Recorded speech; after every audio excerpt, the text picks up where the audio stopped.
بسم الله الرحمن الرحيم. الحمد لله نحمده ونستعينه ونستغفره ونعوذ بالله من شرور أنفسنا ومن سيئات أعمالنا. من يهده الله فلا مضل له ومن يضلله فلا هادي له. ونشهد أن لا إله إلا الله وحده لا شريك له. ونشهد أن سيدنا ومولانا محمدا عبده ورسوله صلى الله عليه وعلى آله وأصحابه وبارك وسلم تسليما كثيرا كثيرا. أما بعد فأعوذ بالله من الشيطان الرجيم. بسم الله الرحمن الرحيم. قل يا أيها الناس إني رسول الله إليكم جميعا الذي له ملك السماوات والأرض لا إله إلا هو يحيي ويميت. فآمنوا بالله ورسوله النبي الأمي الذي يؤمن بالله وكلماته واتبعوه لعلكم تهتدون. آمنت بالله صدق الله مولانا العظيم وصدق رسوله النبي الكريم ونحن على ذلك لمن الشاهدين والشاكرين والحمد لله رب العالمين.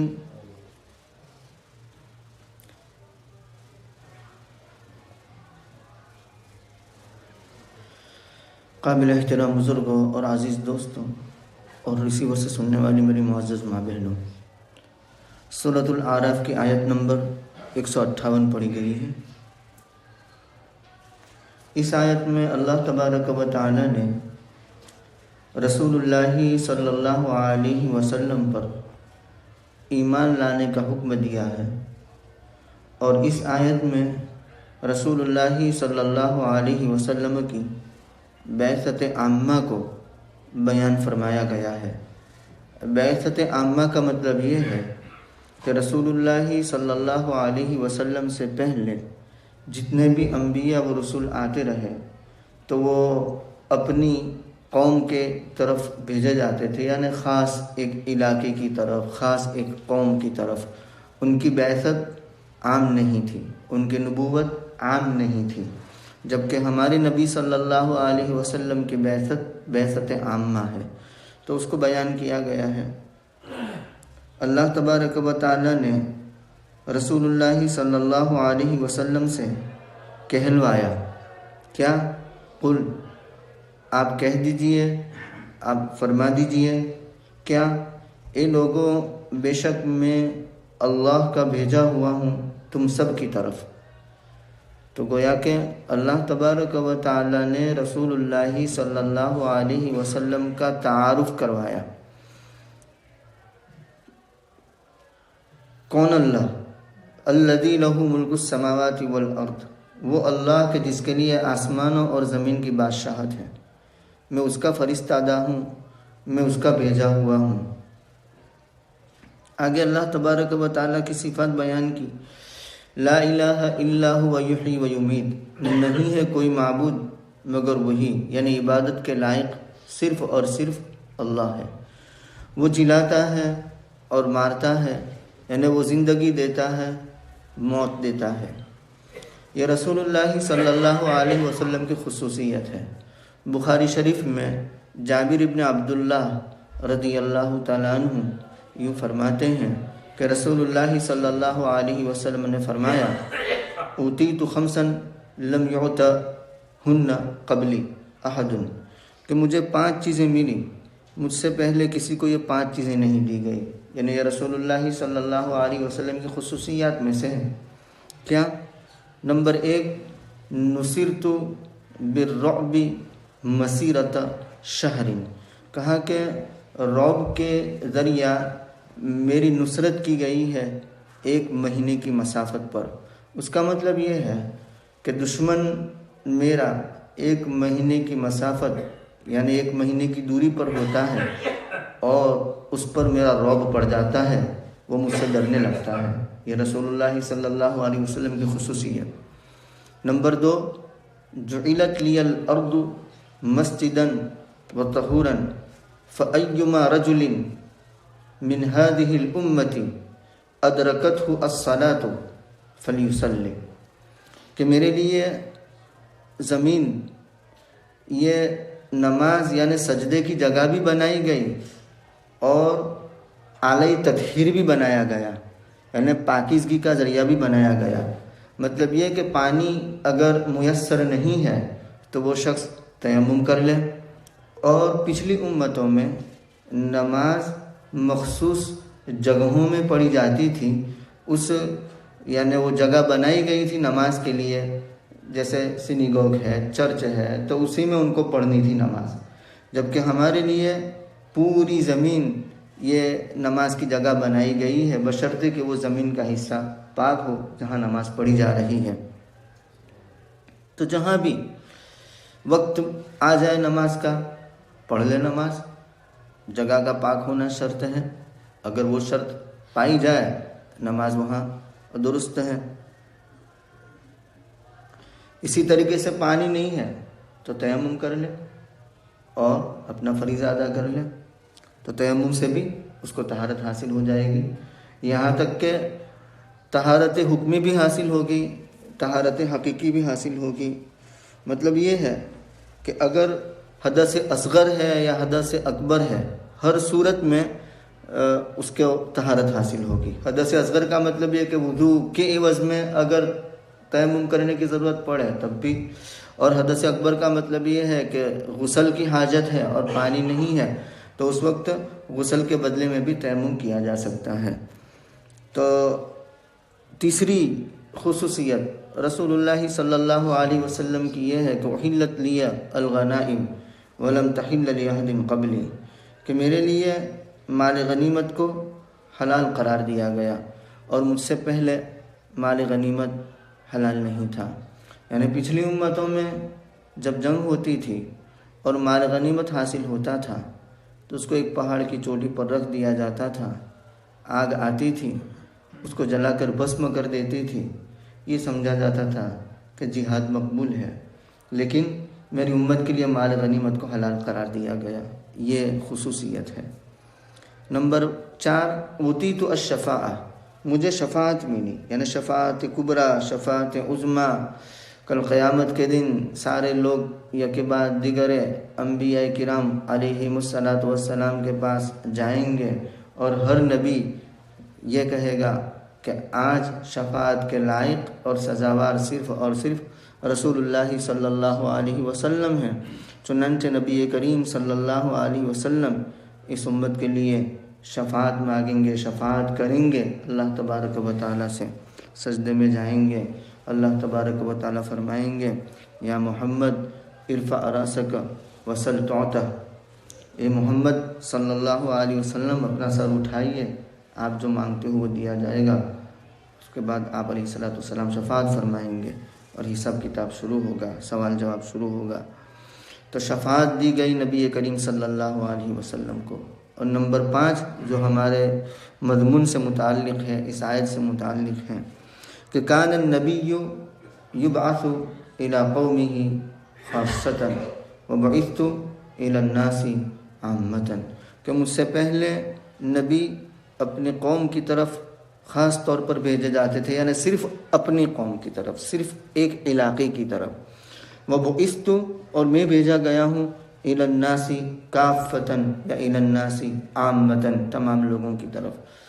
اور اس مضمون کو اللہ تبارک و تعالی نے سورہ سبا کے اندر بھی بیان فرمایا کہ وما ارسلناک الا کافۃ للناس بشیرا ونذیرا ولکن اکثر الناس لا یعلمون، کہ ہم نے آپ کو نہیں بھیجا مگر تمام لوگوں کی طرف بشیر اور نذیر بنا کر، یعنی جنت کی خوشخبری دینے والا بنا کر اور جہنم سے ڈرانے والا بنا کر، لیکن اکثر لوگ جانتے نہیں ہیں۔ اسی آیت کے ضمن میں بخاری شریف میں یہ واقعہ بھی آیا۔ ابو الدرداء رضی اللہ تعالیٰ عنہ حدیث کے راوی ہیں، وہ فرماتے ہیں کہ ایک مرتبہ حضرت ابو بکر صدیق رضی اللہ تعالیٰ عنہ اور حضرت عمر رضی اللہ تعالیٰ عنہ کے درمیان اختلاف ہوا، تو حضرت عمر رضی اللہ تعالیٰ عنہ ناراض ہو کر چل دیے۔ حضرت ابو بکر صدیق رضی اللہ تعالیٰ عنہ ان کے پیچھے پیچھے گئے ان کو منانے کے لیے، لیکن وہ مانے نہیں، اپنے گھر کے اندر داخل ہو گئے، دروازہ بند کر دیا۔ ابو بکر صدیق رضی اللہ تعالیٰ عنہ رسول اللہ صلی اللہ علیہ وسلم کے دربار میں آ گئے۔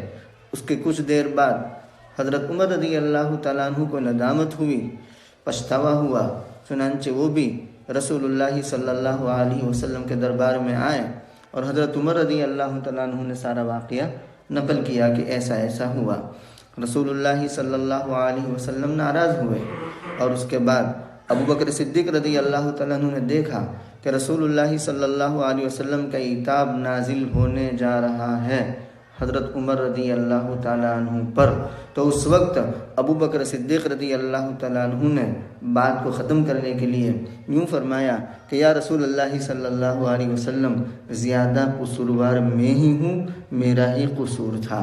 اس کے بعد رسول اللہ صلی اللہ علیہ وسلم نے یوں فرمایا فَهَلْ تَارِكُ لِي صاحبی، یعنی کیا تم سے اتنا بھی نہیں ہو سکتا کہ میرے لیے میرے ساتھی کو ایذا سے چھوڑے رکھو، یعنی ایذا نہ دو، اس کو تکلیف نہ پہنچاؤ۔ اس کے بعد آپ نے یوں فرمایا کہ بإذن خداوندی، یعنی اللہ تبارک و تعالیٰ کے حکم سے جس وقت مجھے یہ کہا گیا یا ایھا الناس انی رسول اللہ الیکم جمیعا، جس وقت اللہ کے حکم سے میں نے یہ اعلان کیا اے لوگوں میں اللہ کا رسول ہوں تم سب کی طرف، تو سب لوگوں نے تکذیب کی، اور یہی وہ شخصیت ہے، یعنی یہ وہ شخص ہے ابو بکر صدیق رضی اللہ تعالیٰ عنہ پہلے وہ شخص ہیں کہ جنہوں نے میری تصدیق کی۔ تو خلاصہ یہ کہ رسول اللہ صلی اللہ علیہ وسلم کے اس اعلان سے آپ کی بعثت عامہ بھی ثابت ہوئی اور آگے حکم دیا فآمنوا باللہ ورسولہ النبی الامی الذی، تم ایمان لاؤ اللہ پر اور اس کے اس رسول نبی امی پر جو خود بھی اللہ کے اوپر یقین رکھتا ہے اور اس کے کلمات سے مراد اس کے احکامات پر یقین رکھتا ہے۔ مطلب یہ ہے کہ اتنے اونچے مرتبے پر یہ نبی پہنچے ہوئے ہیں، اس کے باوجود ان کو اللہ پر ایمان لانے میں کوئی عار نہیں ہے اور اللہ کے احکام کو ماننے میں کوئی عار نہیں ہے، تو اور لوگوں کو کیوں عار ہے؟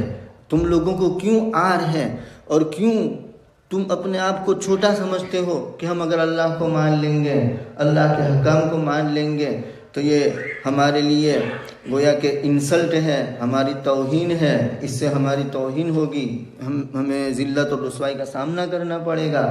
تو کہا کہ اتنے اونچے مرتبے پر پہنچے ہوئے نبی کو اللہ پر یقین لانے میں اور اللہ پر ایمان لانے میں اور اس کے احکامات کو ماننے میں عار محسوس نہیں ہوتی، تو تم کیوں عار محسوس کرتے ہو؟ وَاتَّبِعُوهُ، اور تم اس کی اتباع کرو تاکہ تم راہیاب ہو جاؤ۔ معلوم ہوا کہ ہدایت پانے کے لیے رسول اللہ صلی اللہ علیہ وسلم کا طریقہ اپنانا پڑے گا، تبھی وہ رسول اللہ صلی اللہ علیہ وسلم کے طریقے کے اپنانے کی نتیجے میں وہ ہدایت یافتہ سمجھا جائے گا۔ اسی سے ان لوگوں کا رد ہو گیا جو وحدت ادیان کے قائل ہیں۔ وحدت ادیان کا مطلب یہ ہے کہ کچھ لوگ یہ کہتے ہیں اور یہ سمجھاتے ہیں کہ بھائی اللہ کو ایک ماننا چاہیے، اس کے بعد کسی بھی طریقے سے کسی بھی دین پر رہ کر کے اس کی جس طریقے سے چاہے عبادت کرتے رہو، تو یہ جہالت کی بات ہے۔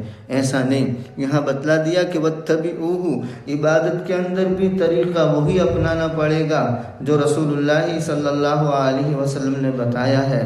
اگر کوئی اپنے دین پر رہ کر، یعنی اللہ کو تو مانتا ہے لیکن اپنے دین پر رہ کر اگر کوئی طریقہ عبادت اختیار کرتا ہے، اپنے دوسرے طریقے کو اختیار کرتا ہے عبادت کے، تو کہا کہ وہ قابل قبول نہیں۔ اسی لیے رسول اللہ صلی اللہ علیہ وسلم نے یہ بھی فرمایا، مسلم شریف میں روایت آتی ہے کہ لا يسمع بی احد من هذه الامة یہودی ولا نصرانی فهو يموت ولم يؤمن بما ارسلت به الا كان من اصحاب النار، کہ میرے بارے میں کوئی شخص، یعنی میری نبوت کے بارے میں، والذی نفس محمد بیدہ، شروع میں قسم کھائی ہے کہ اس ذات کی قسم جس کے قبضہ قدرت میں محمد عربی صلی اللہ علیہ وسلم کی جان ہے، لا يسمع بی احد من هذه الامہ، اس امت میں سے میرے بارے میں کوئی نہیں سنے گا، چاہے یہودی ہو چاہے نصرانی ہو، مگر وہ مجھ پر ایمان لائے، یعنی وہ سنتا ہے میری نبوت کو، دیکھتا ہے کہ میں نبی ہوں، میں اللہ کا بھیجا ہوا ہوں، اور اس کے باوجود وہ ایمان نہیں لاتا، وہو یموت، وہ مر جاتا ہے کفر کی حالت میں، اور نہیں مانتا اس چیز کو جس کو لے کر کے میں بھیجا گیا ہوں، الا کان من اصحاب النار، چاہے وہ یہودی ہو چاہے وہ نصرانی ہو، وہ اصحاب نار میں سے ہوگا، اصحاب جہنم میں سے ہوگا۔ تو اس سے بھی معلوم ہو گیا کہ ہر شخص کو اللہ کے ماننے کے ساتھ نبی کا اتباع ضروری ہے، اور اس میں یہ بھی اشارہ آ گیا کہ رسول اللہ صلی اللہ علیہ وسلم یہ خاتم النبیین ہیں، خاتم النبیین ہیں، جو کہنا چاہو کہہ سکتے ہو، خاتم المرسلین ہیں، خاتم المرسلین ہیں، جیسے کہ سورہ احزاب میں اللہ تبارک و تعالی نے اعلان فرما دیا، ما کان محمد ابا احد من رجالکم ولکن رسول اللہ و خاتم النبیین، تو واتبعوہ لعلکم تہتدون، تم اس کا اتباع کرو تاکہ تم راہیاب ہو جاؤ۔ اللہ رب العزت ہمیں رسول اللہ صلی اللہ علیہ وسلم کا کامل اتباع نصیب فرماوے تاکہ ہم کامل مہتدی بن جاوے، راہیاب ہو جاوے۔ سبحان اللہ و بحمدہ، سبحانک اللہم و بحمدک، ونشہد ان لا الہ الا انت، نستغفرک ونتوب الیک۔ سبحان ربک رب العزۃ عما یصفون، وسلام علی المرسلین، والحمد للہ رب العالمین۔